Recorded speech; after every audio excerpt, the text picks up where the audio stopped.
আসসালামু আলাইকুম। আপনারা যে নৌযানটি দেখতে পাচ্ছেন, নৌযানটির নাম এমবি রাজদূত প্রাইম। এটি ফারদিন শিপিং লাইন্সের একটি নৌযান তথা রহমান সাহেবের নৌযান। আমরা রহমান সাহেব বলতে বেশ ভালো চিনি, কারণ ঢাকা হুলারহাট ভান্ডারিয়া রুটের রহমান সাহেবের অনেক অবদান রয়েছে। অনেক উন্নতমানের নৌযান সে যাত্রী সাধারণের কথা চিন্তা করে দিয়েছে।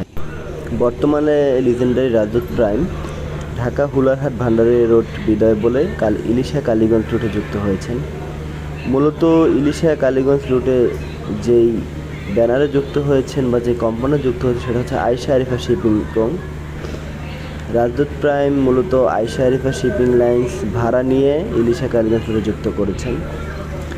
লঞ্চটি 2002 সনের দিকে রহমান সাহেব তৈরি করেন। তো প্রথম থেকে লঞ্চটির নামকরণ করা হয়েছিল রাজদূত 7 নামে।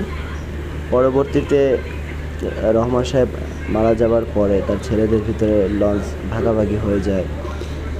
তো তাদের বহরে শাহীদূত ছিল, রণদূত ছিল, অগ্রদূত প্লাস এখনও রয়েছে, এই রাজদূত ছিল। তো অনেক জাহাজে বিক্রি হয়ে গিয়েছে। সর্বশেষ অগ্রদূত প্লাস জাহাজটি মেঘনা রানী তথা বোগদাদিয়ার কোম্পানির কাছে বিক্রি করে দেয়।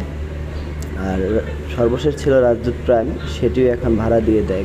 মূলত লঞ্চ ব্যবসা পদ্মা সেতুর কারণে অনেকটা হুমকির মুখে, সেই জন্য অনেক পুরনো মালিক তাদের ব্যবসা গুটিয়ে নিচ্ছেন।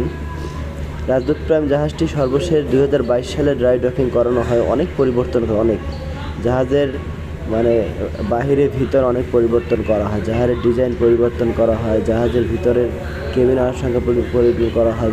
মূলত বলতে গেলে একদম আপ টু বাটন পুরো জাহাজটি ডকিংয়ের মাধ্যমে পুরো নতুন আকারে ঢাকা হুলারহাট ভান্ডারিয়া রুটে যুক্ত হয়েছিল। কিন্তু দুর্ভাগ্যবশত যাত্রী সংকটের কারণে সেই হুলারহাট ভান্ডারিয়া রোড তাদের বিদায় বলতে হয়। কারণ ব্যবসা এমন একটা জিনিস, মায়া বলেন বা আবেগ বলেন, আবেগ দিয়ে ব্যবসা হয় না।